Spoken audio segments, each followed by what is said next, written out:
As the winds of change blew through Europe, by June 1940, Nazi Germany had invaded almost every country to the north, south, east and west of its borders, terrorising civilians, obliterating cities and driving back the Allied troops that tried to halt their advance. It seemed that little stood in the way of the Nazis and their total domination of the continent, and when Adolf Hitler marched victoriously into Paris on June the 14th, the world could do nothing more than look on in total dismay. But while Nazi forces flooded into France, and Hitler's commanders began to enjoy the fruits of their success, there was one nation that refused to capitulate to German domination. Across the Channel, Great Britain was simply not prepared to contemplate peace with Nazi Germany. And as the planes of the Third Reich began to swarm towards British airspace, Adolf Hitler was about to discover that he faced an entire population determined to defend its beaches, towns and cities, no matter what the cost. While the British Prime Minister Winston Churchill rallied the public to fight to the bitter end, the Battle of Britain got underway, and Hitler's military supremacy faced its biggest challenge to date.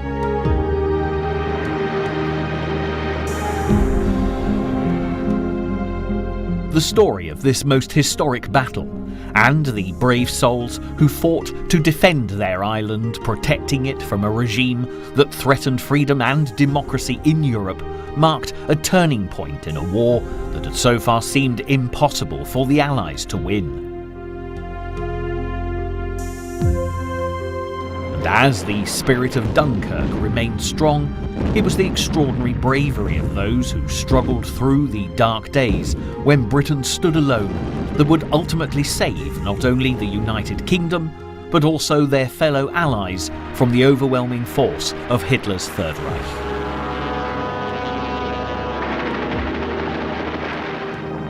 From the terror of the Blitz to the extraordinary battles fought in the air, not forgetting, of course, the events unfolding further afield in the Far East, and the deserts of North Africa. This programme will chart the first real evidence of the world fighting back against Adolf Hitler and his axis of evil.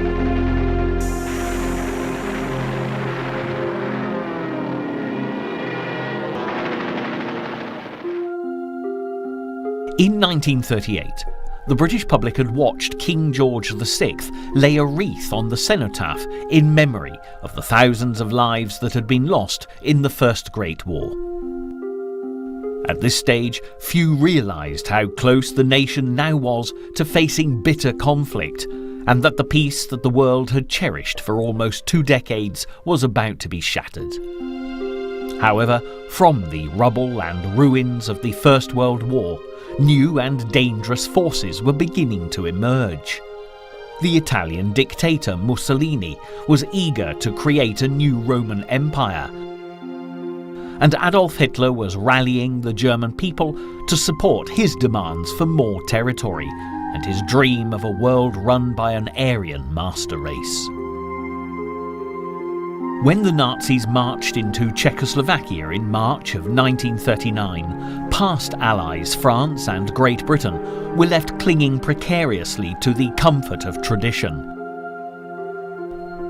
The French president, Albert Lebrun, made a state visit to Britain, reassuring the public that the established empires were more than a match for the new dictators. But it was soon clear that fine words and rash promises would never be enough to withstand the terrible storm that was brewing on the continent. On September 1st, 1939, Adolf Hitler seized his opportunity and invaded Poland.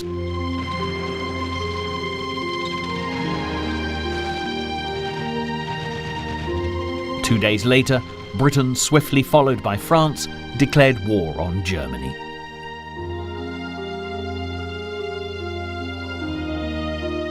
As the full horror of the Nazi occupation cast its shadow across Poland, on British soil, sandbags were put in place and children were evacuated from the major cities.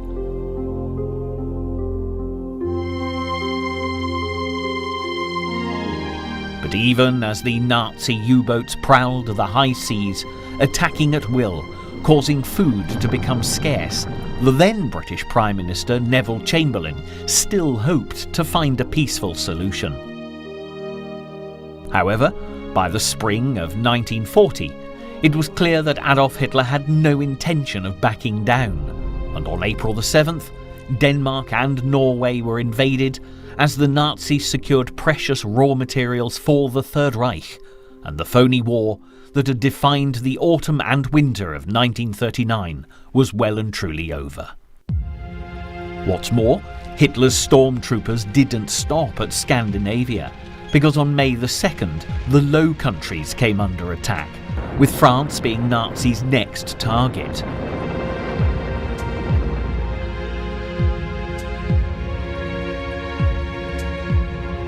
While the British Expeditionary Force, the BEF, along with armies from Belgium and France, rushed to defend their borders, back in Britain, the public believed that Chamberlain's tentative and hesitant policy of appeasement had let them very badly down indeed.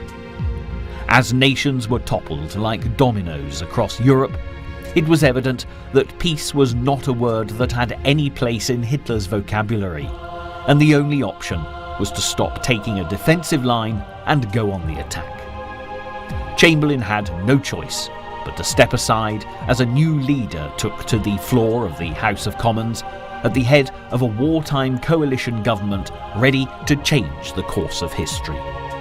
It was none other than Winston Churchill, a statesman who had been no stranger to conflict his whole life long. He was also a descendant of one of the greatest military commanders Britain had ever known, Lord John Churchill, who'd crushed the forces of the French King Louis XIV at the Battle of Blenheim in 1704. Winston Churchill was born in 1874 to Lord Randolph Spencer Churchill and his beautiful American socialite wife, Jenny Jerome.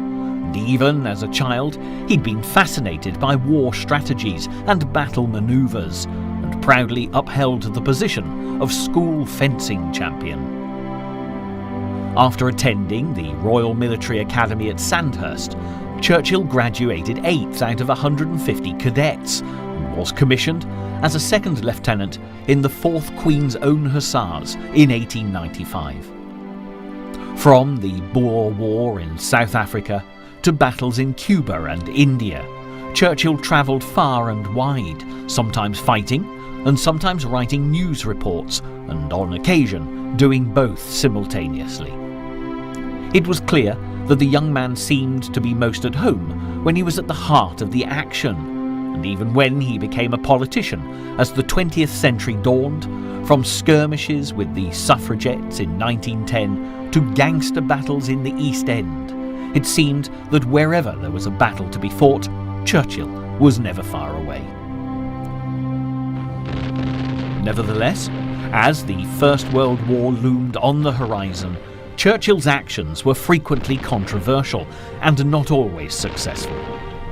When he was appointed First Lord of the Admiralty in November 1914, his strategy of securing a sea route to Russia by capturing Constantinople proved problematic from the start. The campaign was an unmitigated disaster, and thousands of troops, many of whom were volunteers from New Zealand and Australia, were slaughtered at Gallipoli as the attack commenced. Always unpopular in political circles due to his outspokenness, Churchill was made scapegoat for the disaster, although others had equal responsibility. The First Lord of the Admiralty was removed from his post in disgrace, and Churchill would find himself in the political wilderness for the next 2 decades, before fate finally granted him another opportunity to prove himself to the British public. When the Battle of France commenced in May 1940, Winston Churchill, as Britain's new Prime Minister, had the chance to win back the credibility he'd lost as a result of the events at Gallipoli, and it was a chance he was determined to exploit to the full. On May the 2nd, as Winston accepted the role of Prime Minister, he told the nation that he had nothing to offer but his blood, toil, tears and sweat, and that the intention of the new government was to wage war by land, sea and air, war with all our might and with all the strength God has given us. His skillful rhetoric prepared the British people for the battle that lay ahead. When Allied forces were trapped in their hundreds of thousands on the beaches of Dunkirk just weeks later, Prime Minister Churchill was as good as his word. While Hitler's troops encircled the Allies, leaving them no escape, one of the most miraculous events of the war took place, with military and civilian personnel all playing their part. Beneath the very noses of Hitler and his generals, over 300,000 Allied troops were evacuated from the beaches of northern France by a flotilla of ships, fishing boats and yachts, along with all manner of other seaworthy craft, and returned safely to Britain, ready to fight another day. It proved that the Nazis were not infallible. But while Britain celebrated and welcomed their troops home, Churchill was quick to warn the nation that with valuable artillery and weapons lost, and their French allies left to face the enemy alone, this was far from being a victory. As France fell in June 1940, Churchill gave a stark warning to the nation.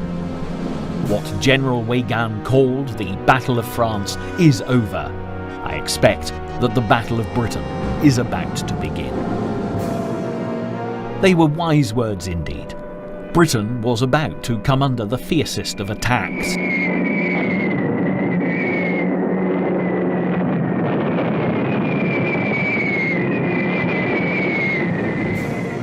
But compared to the situation faced by the countries that had already been vanquished by Hitler's sudden blitzkrieg tactics, at least Great Britain had been preparing for war for nearly a year.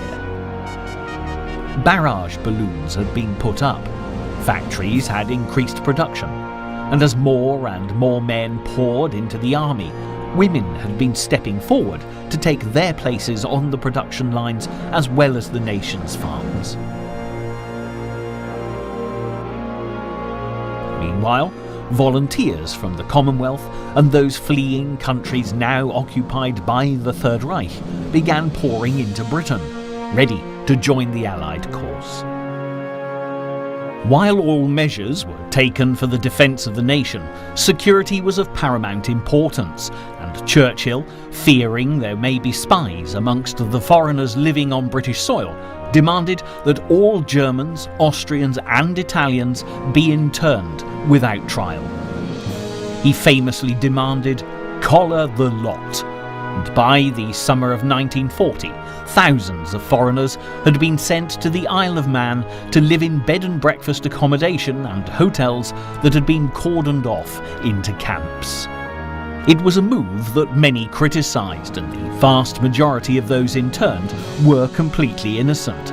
But with a bitter battle ahead, Churchill couldn't afford to take any risks. It was the first of many controversial moves that he'd make over the course of the war. By the beginning of July 1940, yet another difficult decision had to be made. With the majority of France under the control of the Germans' puppet regime, the Vichy government, there was a real risk that Hitler would use the French fleet, the fourth largest naval force in the world, against the British. The commander of the French Navy, Admiral Darlan, had given a personal guarantee to Churchill that this wouldn't happen. But the British Prime Minister was all too aware that Darlan may have no choice in the matter, and such a dangerous threat could not be overlooked. Wary of Hitler's next move, just days before the Battle of Britain began, Churchill proved that he was determined to defeat the German Führer, whatever the cost. Codenamed Operation Catapult, a fleet of British warships from Gibraltar sailed to where the largest concentration of French naval power was based, at Mers el-Kebir in French Algeria.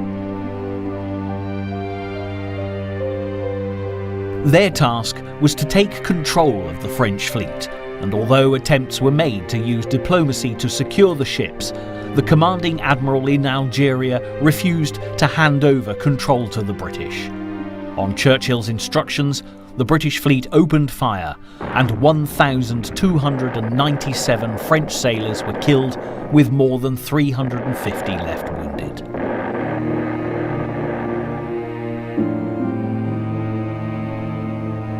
The desperate measures taken by the British Prime Minister triggered a huge debate in the House of Commons and, not surprisingly, also soured relations between the British and the French for some time.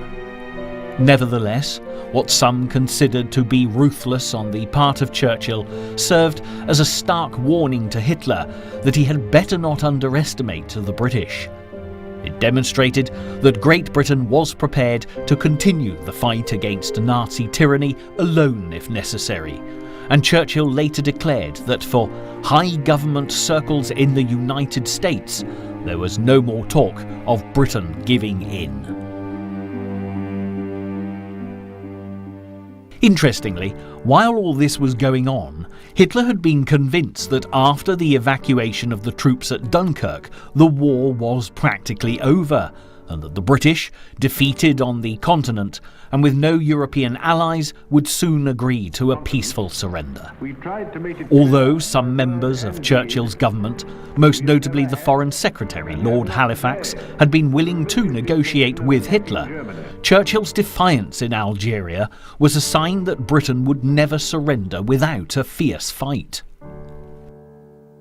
So the gloves were off. Hitler was now in no doubt whatsoever that the British would have to be conquered by force if the Nazi domination of Western Europe was to be total, and with Churchill obstinately standing his ground, back at Nazi headquarters, all attention was now focused on drawing up a plan of attack. As Hitler and his generals plotted, he hoped it would take no more than a month to bring Great Britain into line. But his commanders were very wary of the problems that lay ahead. Invading an island was a very different proposition to storming across a borderline with tanks. During the Norwegian campaign of April 1940, the German naval forces had come close to being destroyed, and they stood little chance of being a match for the powerful Royal Navy if an invasion was launched. Grand Admiral Erich Raeder informed his Führer that invading Great Britain could only be considered as a last resort, and only then if the Luftwaffe had neutralised the RAF to give Germany supremacy in the air.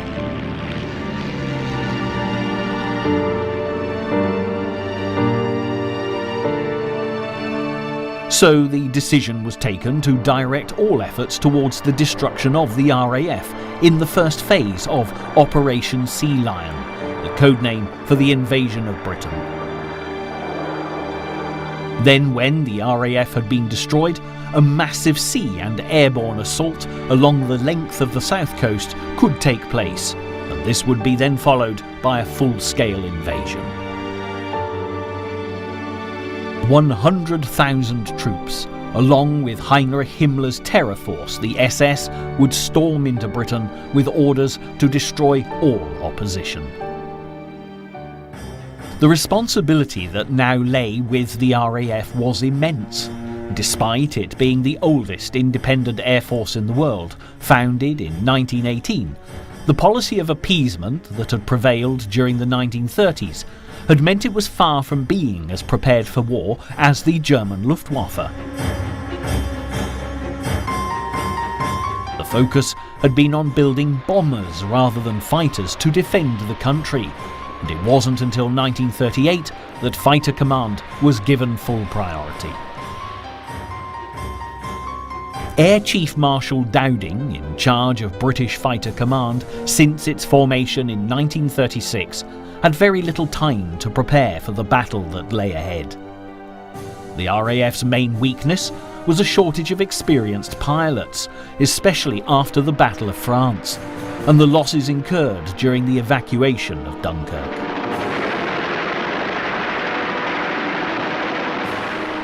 Farm boys, teachers, doctors, bank clerks and shop assistants, alongside hundreds of other young men with everyday jobs, little training and virtually no combat experience, were now called upon to face the rigorously trained Luftwaffe pilots.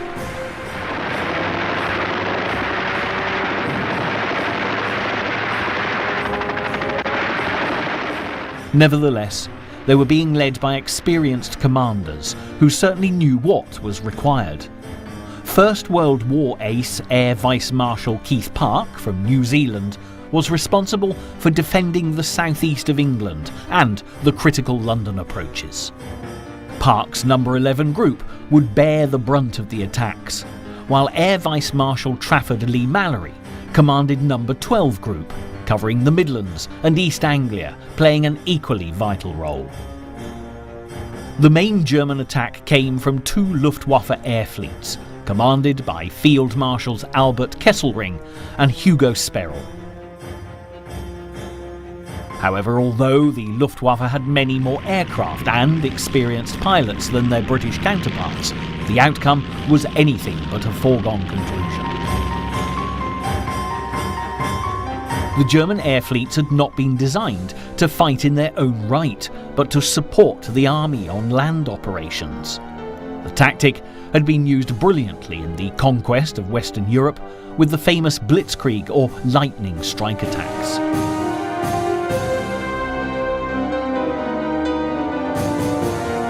But being given total responsibility for a battle was a huge undertaking for the Luftwaffe. The Battle of Britain was the first campaign to be fought solely in the air, and all previous rules of engagement no longer applied. Equally, the Germans also faced the major disadvantage of fighting a battle far away from their home bases, leaving them little time to spend in the skies over Britain, with refuelling always a major issue.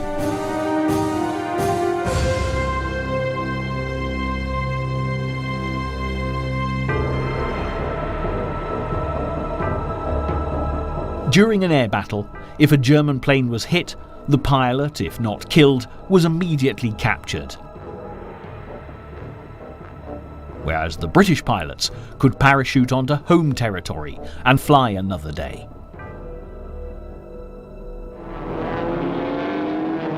For the Nazis, what on paper had looked to be straightforward was anything but, as the Luftwaffe quickly realised what they were up against.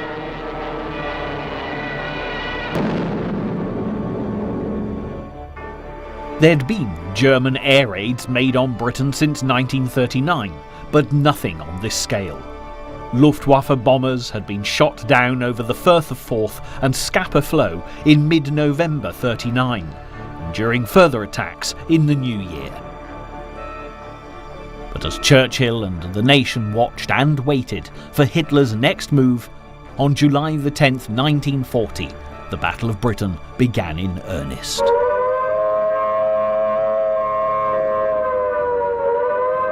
Wave after wave of Nazi fighter-escorted bombers headed for the ships and harbours of the south of England. But despite being vastly outnumbered, 5 squadrons of Hurricanes and Spitfires rose to the occasion and took to the skies to challenge Germany's modern state-of-the-art planes.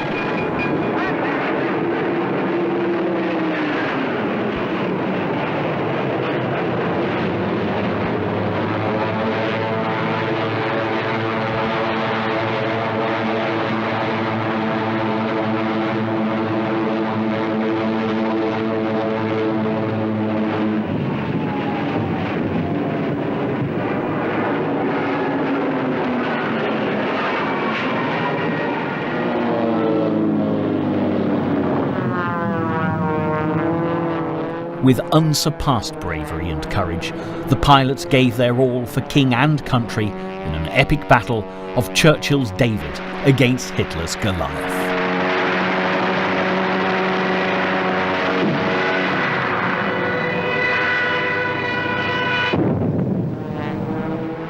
Incredibly, the Germans lost twice as many planes as the British, and contrary to Hitler's belief that it would take no more than 4 days to defeat the RAF, the Luftwaffe soon discovered that they had a major fight on their hands. Not only were they up against the sheer bravery and determination of the enemy pilots, but the British also had a revolutionary top-secret technology that would make a major contribution to the outcome of the battle. What would later become known as radar gave British controllers early warning of Luftwaffe raids, as the great towers scanned the skies along the English coast and out to sea. And further inland, the British Observer Corps continued to employ more traditional methods, peering heavenward day and night, ready to phone control command as soon as an enemy aircraft came into view. Both the Observer Corps and radar provided an invaluable part of Britain's defence, as the controllers who watched the tables 24 hours a day would send out warnings to the nearest fighter bases as enemy planes came into sight, so they in turn would be ready to fly into action. Soon the Luftwaffe began to wonder why the Spitfires and Hurricanes were always waiting for them. Nonetheless, they continued to underrate the value of the radar towers. Ironically, back in 1939, just before war broke out, the Germans had sent the airship Graf Zeppelin on a spy mission to scour the British airwaves for radar transmissions. While the vast airship flew up and down the east coast, British radar operators saw the largest echo they'd ever witnessed appear on their screens. But the German scientists on board were oblivious to the commotion below and concluded that radar in Britain was in fact primitive and inefficient. As the airship floated back to the fatherland, radar wasn't the only thing German intelligence had failed to pick up on. In the heart of the Buckinghamshire countryside at Bletchley Park, code breakers were working day and night to decipher messages sent through the German enigma machines. The Nazis transmitted their most secret and tactical information coded through enigma, and Project Ultra was dedicated to decrypting the messages. Eventually, Ultra intelligence became so successful that the British had to ration its use to avoid undermining Nazi confidence in their enigma machines. The Germans would only discover the extent to which Polish and British cryptographers had broken the enigma codes after the war. But while Ultra intelligence was helping the battle on the home front, further afield there were threats that Ultra could not be of any assistance with. With the remnants of Queen Victoria's empire, the British still had colonies in all corners of the globe, having once been the largest formal empire the world had ever known, with its power and influence stretching far and wide. As the Axis tightened its grip, outposts of the empire from the Far East to the deserts of North Africa, as well as territory in the Mediterranean, were all coming under threat. As a result, Britain had a great deal more than the home front to be concerned about. On the other side of the globe, Japan had long been waiting to seize its opportunity to create an empire on the scale of the great dominions of the British and the French. Up until now, Tokyo's focus had been on China, and since 1937, Japanese armies had been plunging deeper into its territory, seizing land and cities, terrorizing the civilian population. While the Chinese continued to counter the attacks, and tales of atrocities grew, there was increasing sympathy for China's plight from abroad, and Britain and the US were doing all they could to send aid and supplies for the war effort. Nevertheless, the battle between China and Japan was prolonged and brutal, and by 1940 still showed no sign of coming to a close. By now, the Japanese had seized territory on the south coast of China, cutting the provisional capital Chongqing off from the sea. It was becoming increasingly difficult for aid to get through. Only a few tenuous supply routes were left, and Tokyo's generals were eager that they be cut off as soon as possible, so that the battle for southern China could be swiftly won. One of these routes was the Burma Road, which ran from Lashio in the north of British-controlled Burma to the Chinese city of Kunming, and Japan demanded that Churchill have it closed with immediate effect. Britain was in a difficult and vulnerable position, as some of its most valuable colonies, including Hong Kong and Singapore, were in the Far East, and with the Battle of Britain in full swing, couldn't afford to spare precious ships for their defence. Japan certainly seemed to have the upper hand, already having taken advantage of the Germans' victory in France by putting pressure on French Indochina to close their routes into China, and it appeared that the British were now equally helpless to protect their interests. Prime Minister Winston Churchill had a grave decision to make, and for the time being at least, he had no other options open, forcing him to reluctantly agree to Japanese demands.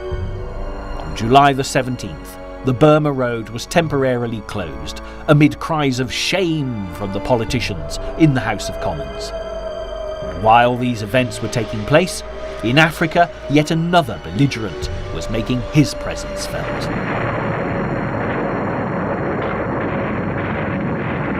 The Italian dictator and Nazi Germany's ally Benito Mussolini was keen to expand Italian territory and had already begun the task of creating a new Italian empire.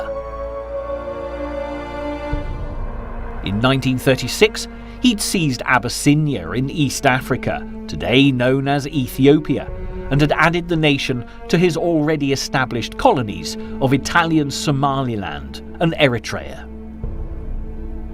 In North Africa, the Italians already held Libya, and Mussolini was now plotting to capture the valuable ports of Egypt and the Suez Canal, so he could link up his forces in Libya with those in Italian East Africa. Britain was in a better position in Africa than in the Far East, however, and was already one step ahead.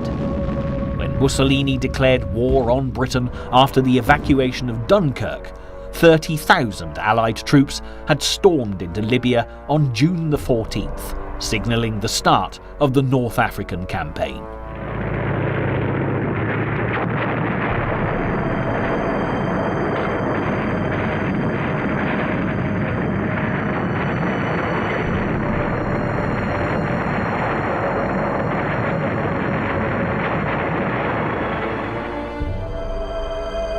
After capturing Fort Capuzzo on June the 16th and winning the first tank battle in the Western Desert at the Battle of Gerba, it seemed that for the time being, Egypt and the Suez Canal were secure in Allied hands. Meanwhile, in East Africa, the Italians were enjoying rather more success, and after some minor incursions into British territory in the Sudan and Kenya, in August 1940, the Italians and their German allies attacked British Somaliland. In response, the British garrison was evacuated by sea to Aden, a French protectorate, and Mussolini was left to celebrate his first victory over Britain and the Empire.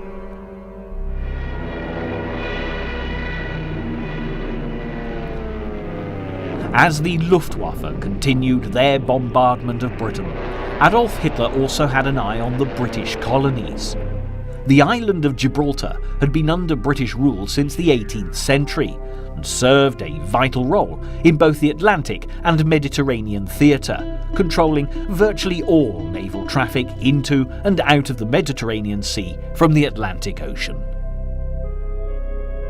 While continuing preparations for Operation Sealion, Hitler began planning to seize the British colony, which would close the Mediterranean to British shipping, leaving merchant ships a long and perilous route along a U-boat-infested Atlantic highway. The operation was codenamed Operation Felix, and if it succeeded, would put greater pressure on the British mainland as they struggled to fight off the Luftwaffe attacks.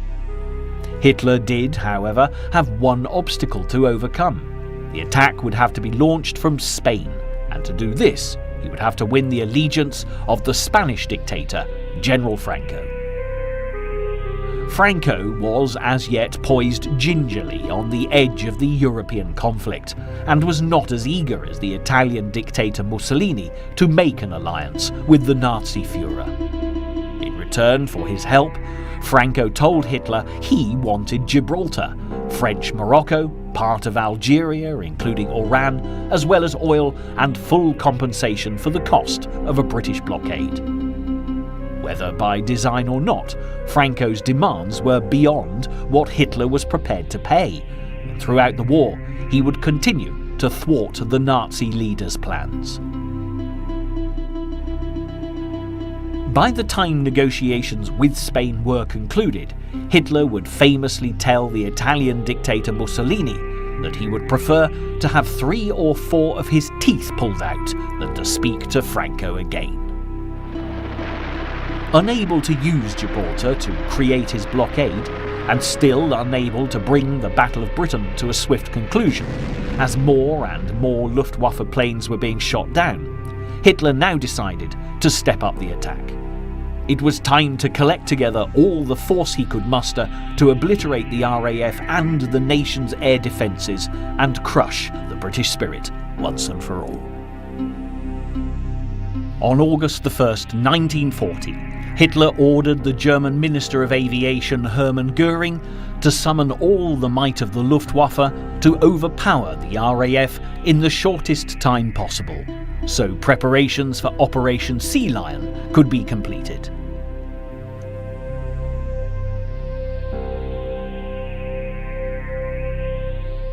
The date for the invasion was set for September the 15th, but before that could happen, the RAF had to be beaten. As the battle commenced, 1,485 plane sorties were flown against the ports and airfields of southern England. Although British Fighter Command gave their all, the losses in the skies and damage to airfields on the ground brought the RAF to the very brink of defeat.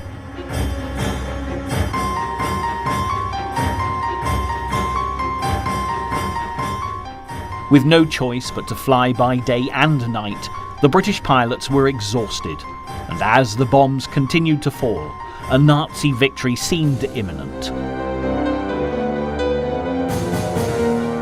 On August the 16th, while the battle raged, Winston Churchill visited No. 11 Group's operations room and was deeply moved by the valour of the young men fighting in the skies. He was so overcome with emotion he could barely speak, but the words he did utter would become the basis of his speech to the House of Commons 4 days later, when he praised the bravery of the RAF. The gratitude of every home in our island, in our empire, and indeed throughout the world, except in the abodes of the guilty, goes out to the British airmen who, undaunted by odds, unwearied in their constant challenge and mortal danger, are turning the tide of the world war by their prowess and by their devotion. Never in the field of human conflict was so much owed by so many to so few.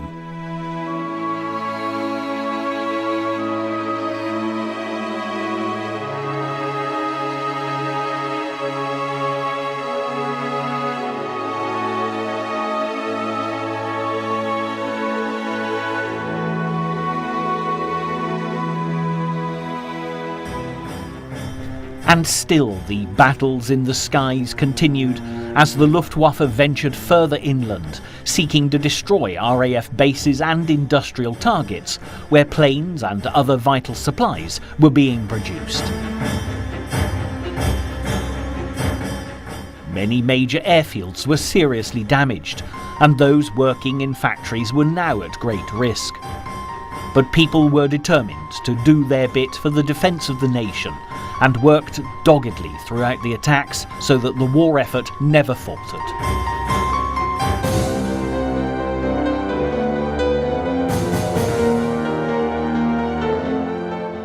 Meanwhile, more and more Polish pilots were joining the RAF to help with the fight against the Nazis. 303 Squadron would famously bring down more enemy planes than any other squadron during the Battle of Britain. But despite the resilience of the men fighting in the skies and the immense effort of all those working around the clock to support them, the margins were beginning to narrow, and Fighter Command was beginning to struggle. The Luftwaffe came dangerously close to destroying Britain's air defence, but then suddenly there was a change in Hitler's battle plan. Hitler had made it clear that the civilian population of Britain should not be targeted without his express permission. But when, on August the 24th, a German bomber crew accidentally dropped their bombs on London, the consequences changed the course of history. Churchill's retaliation was swift, and the very next day British bombers were loaded and sent to Germany to exact revenge on Berlin.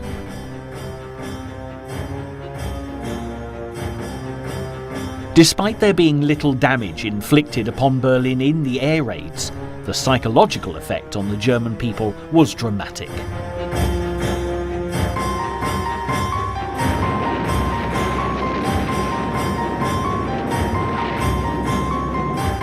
Hermann Göring had given his assurance that the cities of the fatherland would not and could not be bombed.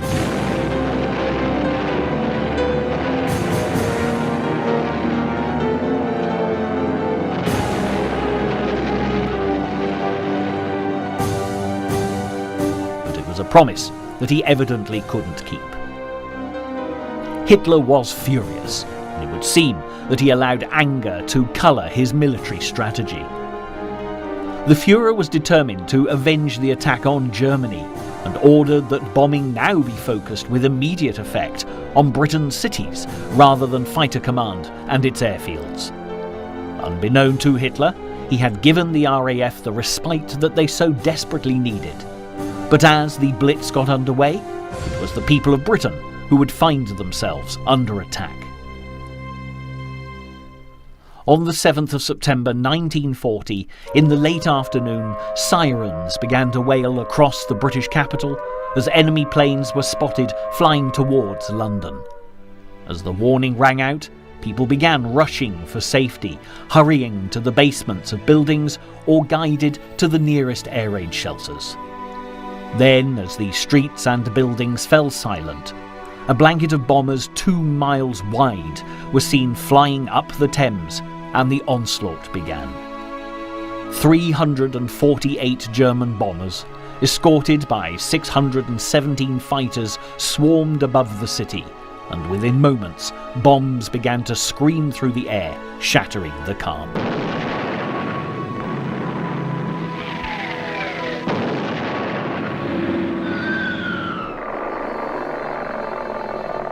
The RAF fighters who flew to defend the capital were overwhelmed, as in the words of one squadron leader, the sky became a seething cauldron of aeroplanes. London was thrown into complete and utter turmoil. But while explosions continued, there were even graver concerns troubling Churchill's war cabinet. Reconnaissance flights over the French Channel ports from Le Havre to Calais had shown a substantial build-up of barges that very same week, and with moonlight favouring a landing that very night, it seemed increasingly likely that the invasion of Britain was about to take place. As the Blitz began, the decision was taken to issue the code word Cromwell nationwide, which meant that invasion was imminent. The forward coastal divisions were put on alert all over the country, and coastal artillery sites were manned, as those charged with the defence of the realm donned steel helmets and waited for the first sight of the enemy. Home Guard units manned their pillboxes, but panic started to set in, and some began ringing church bells, believing that the Nazis had already landed. As the sound of bells, silenced since the outbreak of the Battle of Britain, began to echo throughout the land, the Nazi threat suddenly seemed very real and truly terrifying. Back in London by 6 p.m, the first wave of bombers, having dealt their deadly blows, departed. But 2 hours later, while firefighters battled the blazes raging through the city, a second group of 133 raiders, guided by the flames of London burning, continued the onslaught throughout the night.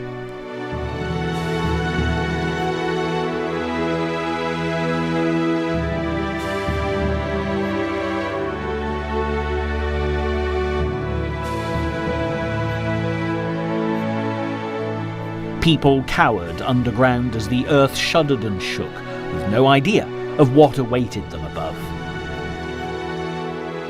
The second attack lasted until 4:30 in the morning, and by daybreak, when people began to emerge from their shelters, many were met by scenes of utter devastation.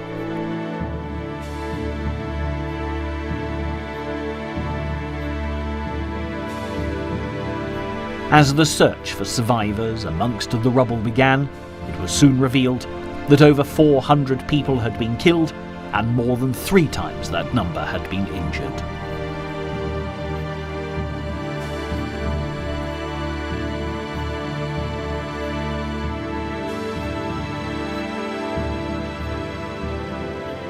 However, despite the human tragedies for the people of London, to the relief of those watching the coast, there was still no sign of the Nazi barges, and it was clear that for the time being at least, Operation Sealion had yet to be launched. Then, in true British style, as the dust began to settle, the Sunday roast was cooked, whether at home or in a neighbour's oven. Tea was brewed, and morale did not waver. Meanwhile, a classic radio broadcast from Churchill praised the fighting spirit of Londoners as they survived the first terrible days and nights of the Blitz, serving notice that Hitler's bullying tactics would never shatter the British resolve. For the next 57 days consecutively, London was bombed either during the day or through the night, and the fires raged relentlessly. Germany began to target many other cities, from Coventry and Cardiff to Belfast and Birmingham, with attacks that were devastating. Within a few weeks, the daily bombing sorties had become nightly raids, as Hitler tried to weaken the spirit of the British by depriving them of their sleep. But while the onslaught continued, the British fought back in every way that they could. The government tried to confuse the German bombers by enforcing a blackout. Street lamps were switched off, car headlights had to be covered, and air raid wardens would ensure that everyone kept their lights off or concealed behind blackout curtains. Shelters were built in gardens, and as the bombing intensified, people began to gather in underground stations to sleep. As the war continued, whole communities began to develop the most extraordinarily strong sense of unity. Shops still opened despite being surrounded by the rubble of neighbouring buildings, and those fortunate enough to find their houses still standing rallied to help those who'd not been quite so lucky.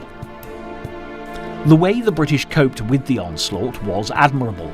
Despite their disturbed sleep in London, people still continued to get up and go to work in the factories, determined to supply the commander of the RAF, Sir Hugh Dowding, with the planes and ammunition his fighter pilots so desperately needed. People from all walks of life stood shoulder to shoulder in the fight against Hitler.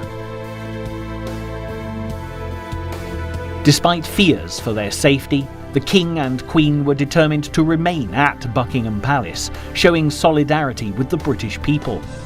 They even travelled around the country to boost morale and console those who'd lost homes and loved ones. Buckingham Palace suffered no less than 9 direct hits during the war.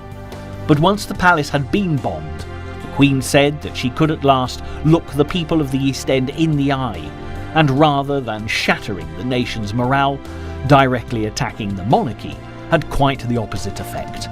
The British were heartened that their royal family shared their suffering and the kingdom was united. As the Battle of Britain and the Blitz continued, back in Germany, controversy had been growing over the planned invasion of the United Kingdom and Operation Sealion, with the army and navy unable to agree on a landing procedure. Hitler's faith in the plan seemed to be wavering, and the invasion date was postponed from the 15th of September until later in the month.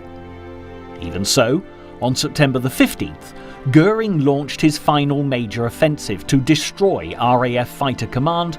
However, with the help of ultra-intelligence, the RAF were forewarned of the attack. In the end, the Luftwaffe lost 60 aircraft to the RAF's 28, and it was to be the last engagement of the Battle of Britain. After this defeat, Operation Sealion was called off, and with sea conditions deteriorating as winter approached, it would be spring before it could even be considered again. The Battle of Britain was over. But Hitler would continue his efforts to bomb the nation into submission.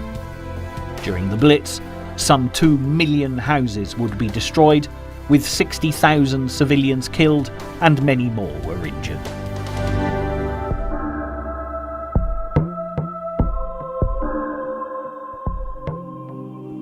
Elsewhere in the world, the threat of fascism and tyranny was spreading at an alarming rate.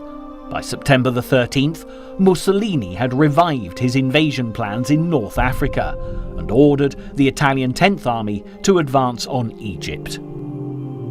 Within 2 weeks, on the other side of the globe, the Japanese had invaded French Indochina and were ready to agree a formal alliance with Nazi Germany.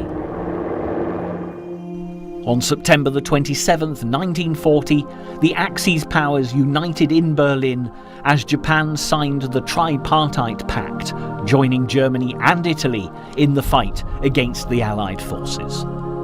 Hitler, who was already planning to renege on his non-aggression pact with the Soviet Union, had not invited Stalin. Russia was destined to become another target in Hitler's conquest for world domination, but for the time being, defeating the British remained his major objective. The war in Europe was reaching global proportions, but Britain's fight to stave off the Nazi attacks had been admired across the world. And as the words of Winston Churchill, "We shall never surrender," reverberated around the globe, they would provide inspiration not only for the people of Britain, but also for every occupied nation terrorised by the Nazi regime. However, the British would not have to stand alone for much longer, as the consequences of Hitler's Tripartite Pact would directly bring the Americans into the conflict, at last making the Allies a real force to be reckoned with.